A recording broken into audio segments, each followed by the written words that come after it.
question. Can you talk about systems for character analysis, ancient systems such as astrology? Talk about in which respect?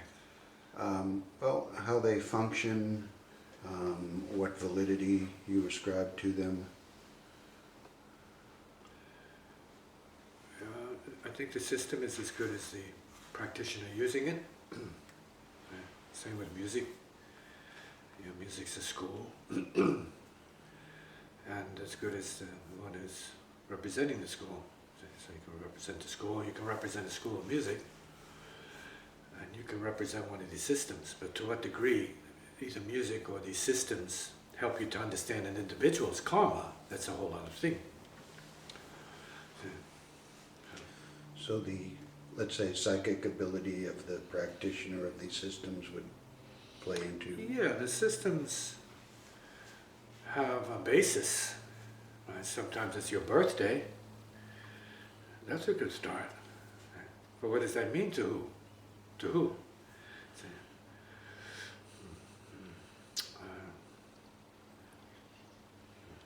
So there are many, you have the I Ching system, which is about the time, the moment.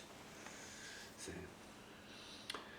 And you have your hexagrams, which proves that the moment can reveal certain characteristics of karma.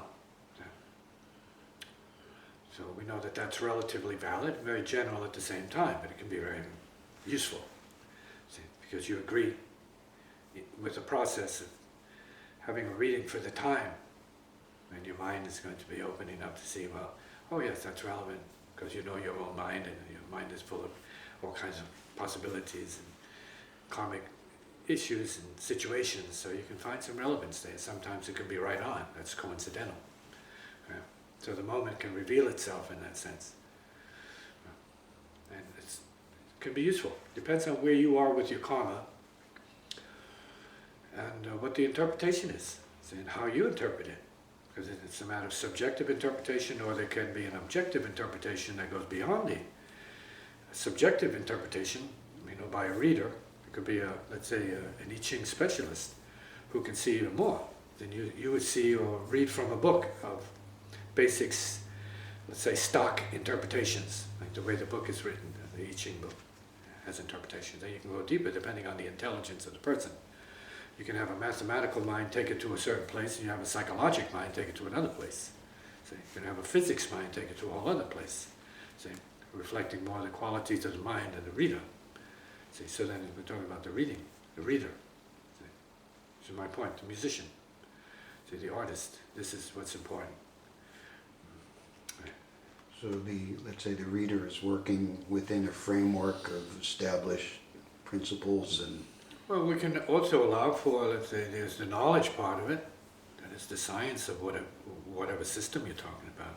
Numerologic systems, sometimes based on the Pythagorean value system, or the divinity of numbers. That could be useful to some people. And that's what astrology is based on. Some kind of divination process of numbers, 1 to 12. Yeah. In terms of astrology, you mentioned the moment, and then we're talking of birthdays. So are we really talking about the birth moment? Yeah, the birth moment is what's important. The birth frame, like a motion picture frame. You want the second if you can get it, right? And that tells you something. If you can read it, it tells you something. See? And then you have to have some sense of numbers and what they mean. Okay. So, again, the reader and the level of the reader. So we're now talking about levels of readers, and that makes it even more fine. They're just general, so we're talking more specific, perhaps. Yeah. And so people read rocks, if you're attuned to that. Or they read beans, and they read bones. So there are many different ways, tea leaves even, that you can read and come to certain conclusions based upon your experience, how you correlate, what you see and what you hear, to life experience. So it could be something you're picking up psychically from the person, which might make it more let's say, accurate. how you're reading the moment, in a sense, like the I Ching. You know, how it interprets the moment. Where the moment is what you're reading, actually. You're reading the moment, not the person, but the moment. And the moments are always in flux, so can you ever really pinpoint a moment? And Well, you have a birth time moment, so it's no flux about that. You're born or you're not born, and you're born in that time or you're not born in that time. So can be something very precise about the moment. If we're talking about meditation moments, now and now and now, these are very specific moments. Because my hand might be here now, it might be there now, and it can be even something else. It can mean this, it can mean something else. Like this, this, and other configurations it can mean as well. So really how you interpret the moment, how important that moment is to you, because you have a moment of death, you have a moment of crisis, you have the moment of the accident, you have the moment of the meeting, you have the moment of this, that, whatever. All these moments are sacred photographs of the process. And so it depends on how you value that. Some people value a certain moment when your eyes meet someone's eyes, or an animal's or something, it's all in the moment. And then it's what you read in the moment to determine whether that is the moment, or that is a moment, or that is like a catastrophic moment, when something blew up, and towers came down as a moment, yes, of history, right? Bomb going off, in the desert, atomic bomb explosion of history, when the bomb explodes in Japan, history, these moments, these are critical moments. So it's really about the moment, what is implied and understood to be characteristic of that moment, and what event happened to cause whatever effects. So time is consequence, in a sense. When you're born and when you die, those are moments.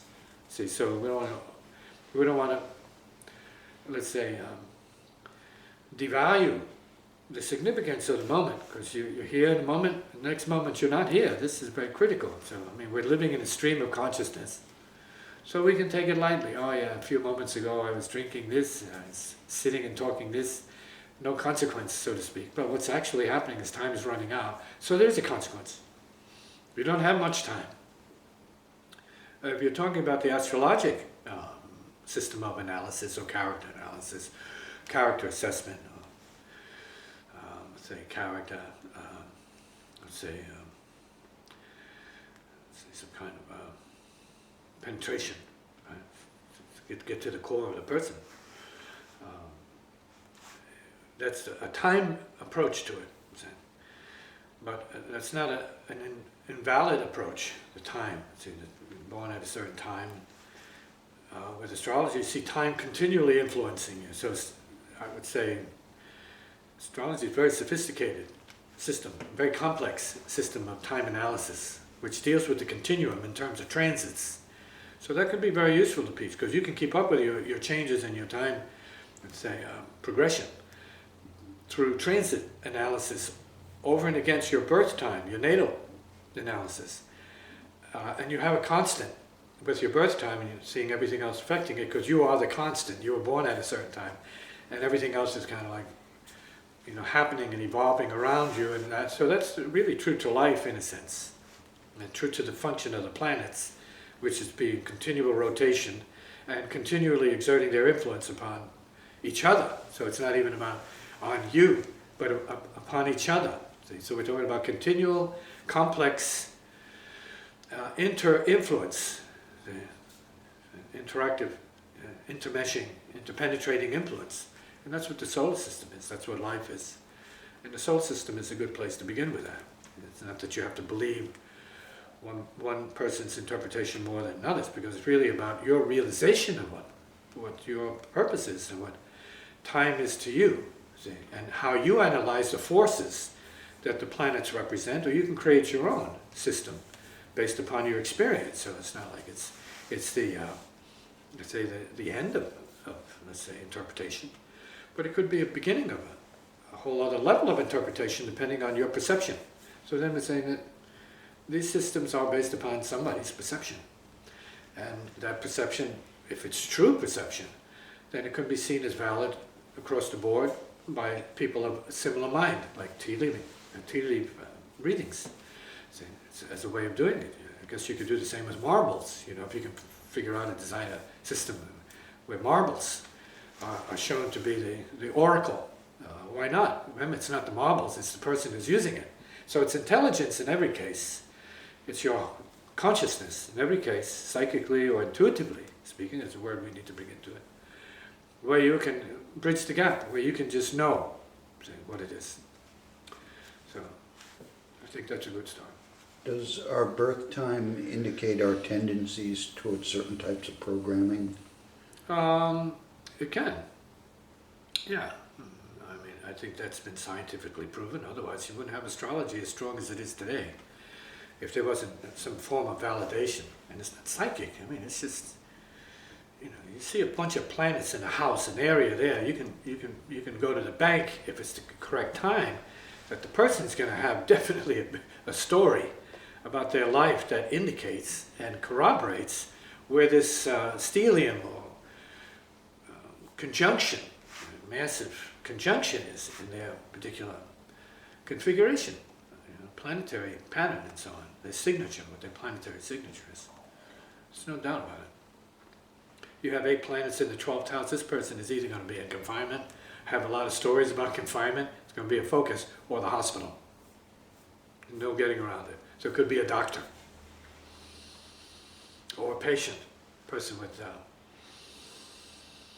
let's say, incurable disease, defects, handicap, disabled, deranged. That's pretty much a solid basis there for researchers. No doubt about it. Have no doubt about it. Research it for yourself. I've seen enough. I didn't want to have anything to do with the time science, which I call time mastery, for obvious reasons, because it's so valid. You want to master that. You don't want to be that, because it's so much already determined. Because you're born out of time. You're born through time, but you're born through a time machine. So we're coming from a series of time machines called our bodies, family. You're coming through family. Now you can come in a test tube too, but you still have a time. See? There's a time, and you're born at a certain time, which, as much as a conception time or the creation time, right? The chemical combustion time, whatever you want to call it. You know, you're born at a certain time.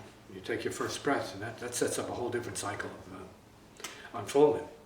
Right? Right. Subject to argument, of course, speculation, whatever, but it is what it is. Your time begins then. Are there family-oriented views of the astrological patterns? Be more specific. In other words, does a whole family share some astrological tendencies, or is each one an individual? What you're saying then in different words. You're saying, does the pattern show up? Are there patterns in families? Absolutely. Right. Absolutely. It's remarkable. Right. How much of your father's chart you might have, or I have of my father, and of my mother's chart. Yeah, this is, and I have the same rising sign as my sister. Right. And so you see these patterns there. Same degrees even in the family to show you that there's something spooky going on here. Coincidental. Yeah, definitely. Yeah, that's what makes it interesting. It's what you don't want to see, what you don't want to believe. Makes it very fascinating, but spooky at the same time. Right. There's an order, there's a pattern going on here, bigger pattern of things, of affinities that show up in terms of these time patterns. So it's amazing. For some, it's just very lawful. Saying, okay, right, this is so-and-so's child. Obviously, they look alike, and so you see similar patterns, and it's just consistent. It's continuity, right? Yeah, there is a lot of that in there. I would say there could be different systems, and I'm sure people will find different systems because of the human brain, not because of astrology. It's the human brain, right? Not because of music. It's the human brain. It's the consciousness. Intelligence, and the nature of the universe, which is huge brain power, right? Knowing and needing to know and sharing that knowing is part of the phenomena of being. And we need to know.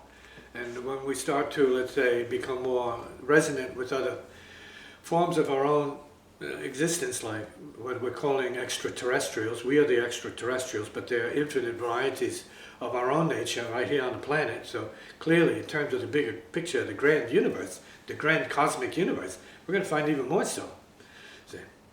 And not just on the physical plane. The time hasn't shown up yet for that, but when it does, yeah, I don't know that we're going to be better for it, because that's already happening. I mean, enough people who are credible, witnesses to this and knowers of this to make it like pretty doubtless right now.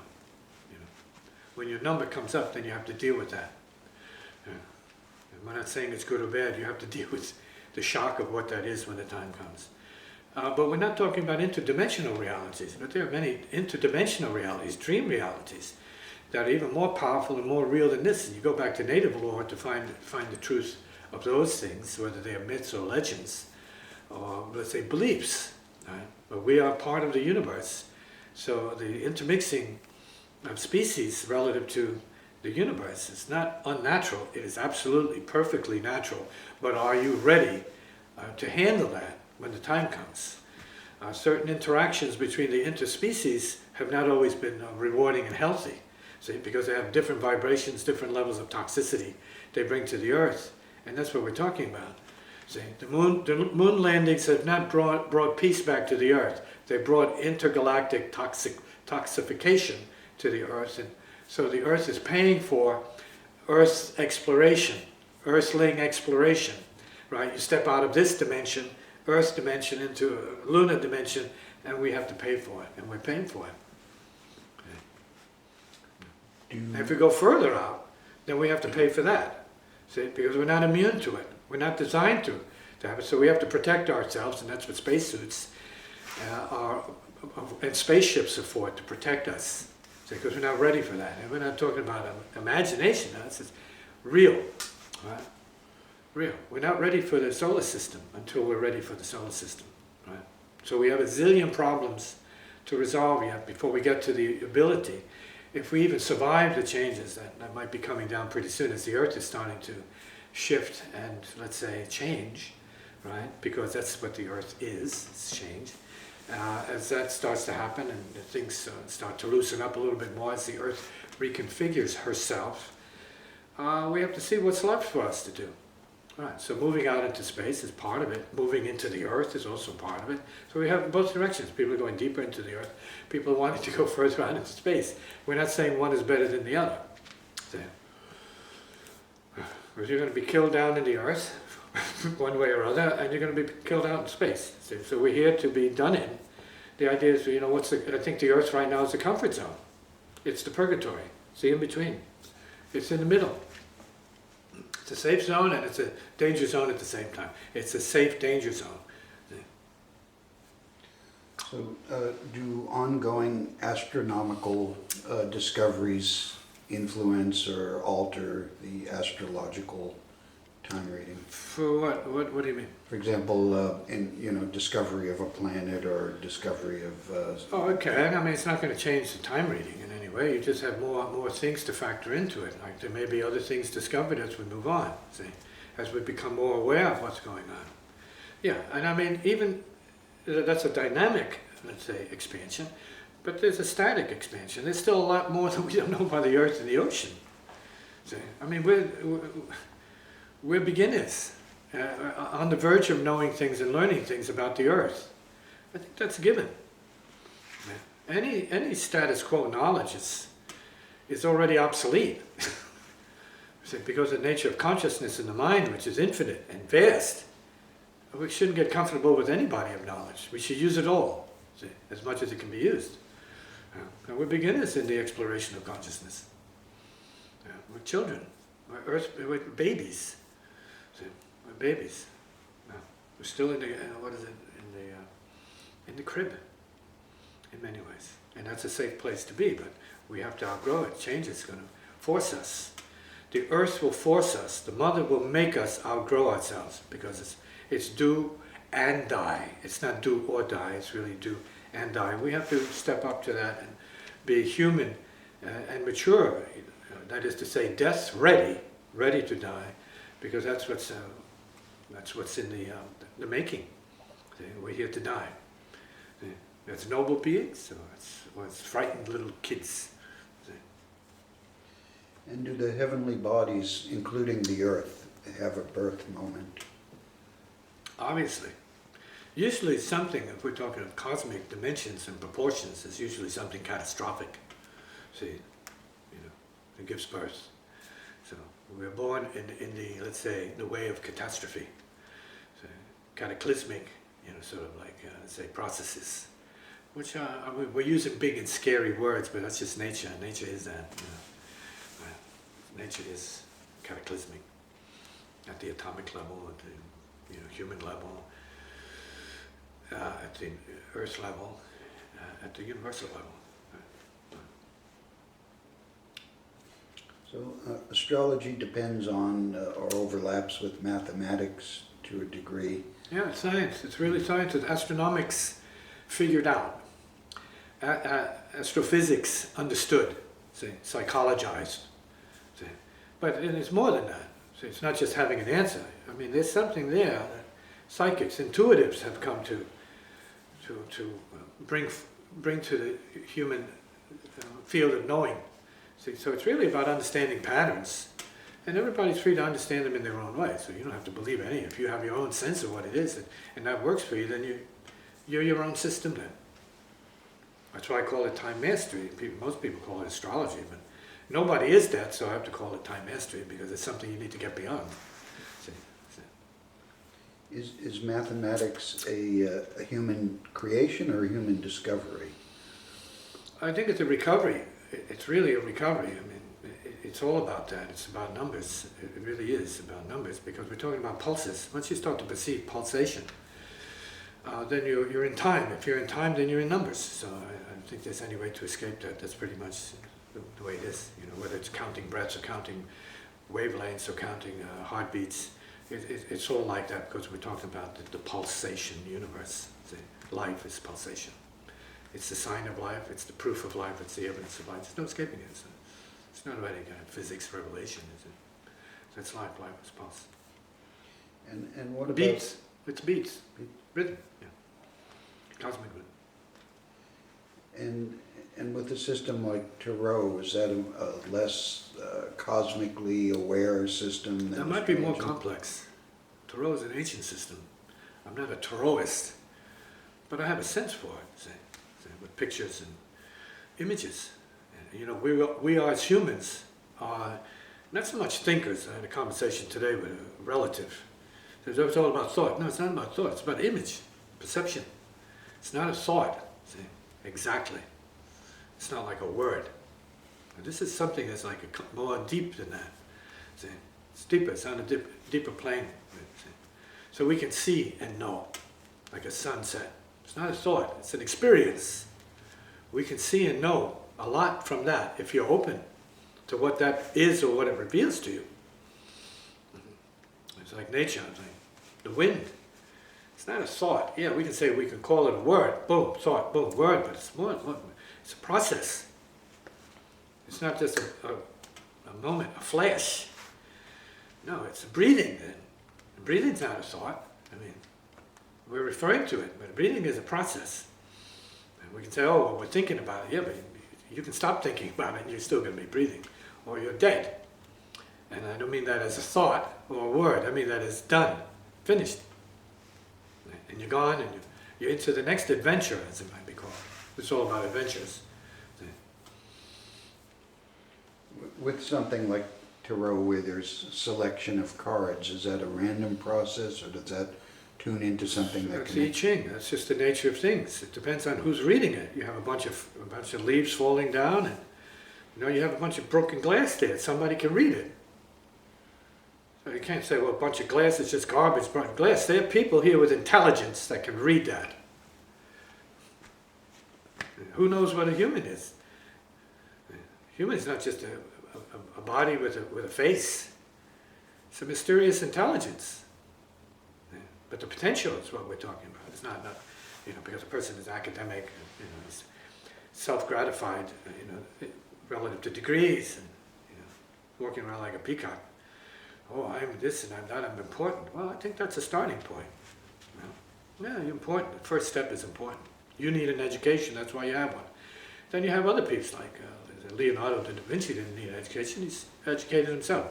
Because he had a need to know, so he went forward and learned what he had to learn because he knew what he was here to do, which is to understand the laws of nature, so he did it his way. So we are talking about two different approaches, but the results are the same. Well, you know what you need to know.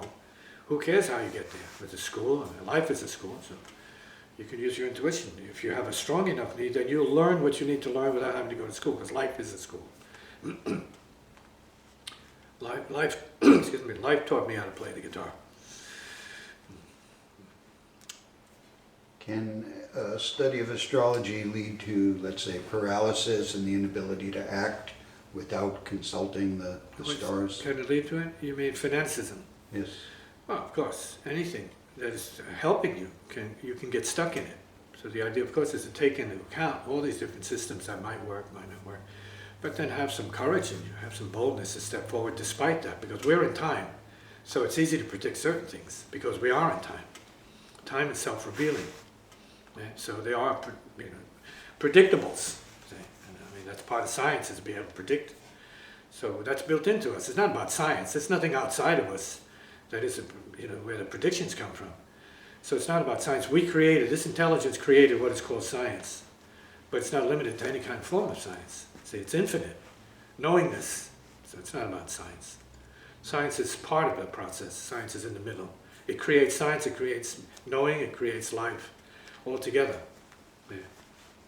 So we're here to be in the now. We're getting deeper to, let's say we call the way. And we are the way, we are the now, and so from the now we can often assess where we need to be. Because of the now, we know where we need to be. Because of the now, you know where you need to go. See, and what you need to do because of the now. Because in the now, it's all being created and recreated because of the now. Because you only have the now as true reality, the true heart of where anything is now. So does living in the now eliminate the need for these kind of divinational systems? Well, if you're going to function from the now, if you know what the now is, to function from it, it could. See, so it depends on your state of understanding, state of consciousness. You can work from the now, and everything becomes obvious to you more clearly. And you can work. You can also use, let's say, some of these other forms to confirm other things for your need. Whatever your need is. If you need to hear it from Tarot, then you go to the Tarot, and the Tarot will confirm what it is. See? It's going to confirm something that you're not wanting to see or can't see. See? And so then it's useful to you. It's like a window. You can see through it. See? It's not like a wall. See? So you need windows to see through things until your mind is such where your mind itself can see through.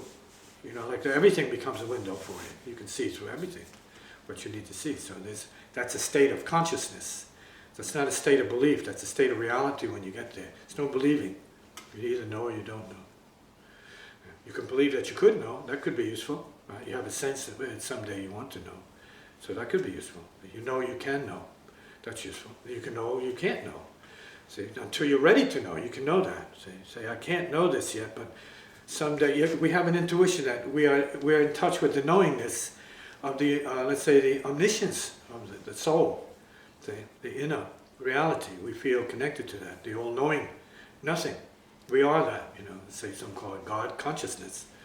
Could be useful to sense that, because without it we wouldn't be here. See, we have to understand that is part of us that we can know. We can know we don't know, and we can know we know. We can know we can't know. We can know we know that too. See, so you can know. Knowing is it. Are we best off going through an intermediary and using these systems, or? You need to. It's like being born, you need a parent. Right? I mean, you could rough it. Right? You can rough it out there. You can just roll around the forest till you're old enough or big enough, to conquer the forest. That's possible. It's possible to make it without parenting. If you're just sort of like born and abandoned in the forest, it's possible. Some kids might be able to do that. See? Intelligence is open to all possibilities. Ignorance is closed to all possibilities. Ignorance is science, materialism, saying, I don't know that yet because it hasn't been proven. See? Intelligence, on the other hand, by itself, creative intelligence says, it's all possible. Yeah. All of it's possible. It's nothing but potential.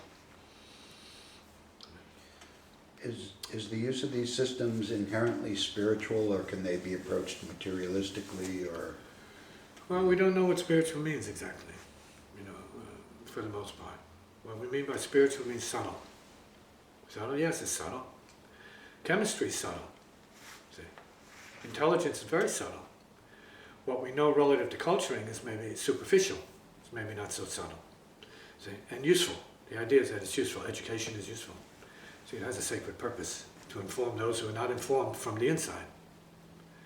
Those who haven't acquired a certain level of intuition yet need to be informed. See, they need information to prove to themselves, not just to follow, to believe it. No, you find out if it's true or not for yourself. There's nothing wrong with believing. You need some lead. You need lead up.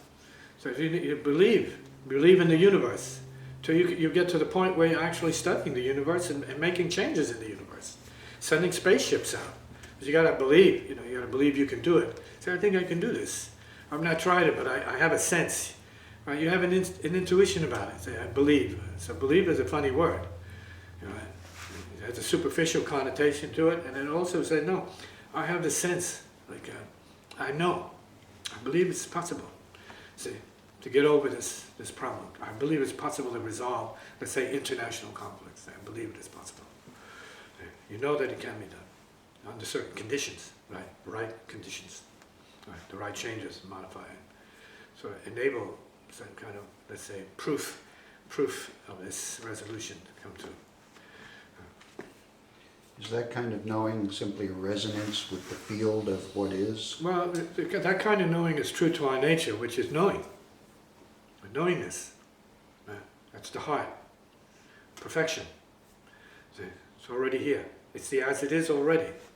So you know what you need to know without intellectualizing and rationalizing knowing based upon some other system. See, the heart doesn't need a system. It's systemless. It just knows. Every other system it can lend itself to and use it according to what its needs are. Its karmic needs. Something of a karmic knowing, and then intuitive knowing, or spiritual knowing. Intuitive knowing. That means knowing from deep within. I would call it knowing beyond knowing. So I don't know how I know that. I don't know how I play that. It just happens. So we're talking about that which is called nothing happens, and it manifests of itself. That's more or less what I'm talking about in terms of knowing beyond knowing. And that is us, free of certain kinds of programs. Everyone is that. They're capable of knowing beyond knowing, because we're made of the same stuff. So we're talking core level of reality is knowing beyond knowing. We're all knowers. But we're somehow or other, we're convincing ourselves, or we allowed ourselves to be convinced into ignorance, not knowing that we know. And so we're full of doubt. Well, you can't know that. You can't know this is doubt. See, we don't see that that's doubt. We think that's some form of intelligence. No, we can know. That's confidence. That's the truth, in fact. You can know if you're open. It's all there for you. And a genius, true to nature, will say, yeah, we can know. If we're open to know, we can know. You have to open to what it is. And all the great scientists, all the great geniuses say, we agree on that. We need to open to what it is and be open to, and wait and incubate what it is we need to know. And inevitably it may come if we're ready to know it. See, so then you have that factor. You're ready to know. And if you're not ready to know, then you're in doubt. You can't know. But you don't have to be in doubt because you can't know. See, you have to have confidence that what you can't know is a condition that can dissolve, and then maybe you can know when you're ready to know. And so this is part of the process. And so whatever the divinational system is, it's a step on the path. And I respect all the systems, because you can know any which way you can know. So you can look at a wall and know something because you looked at the wall in a certain way. So you looked at a face a certain way. Everything is a trigger, and that's what I call it. I call it a step on the path, or wood for the fire of realization. Come in.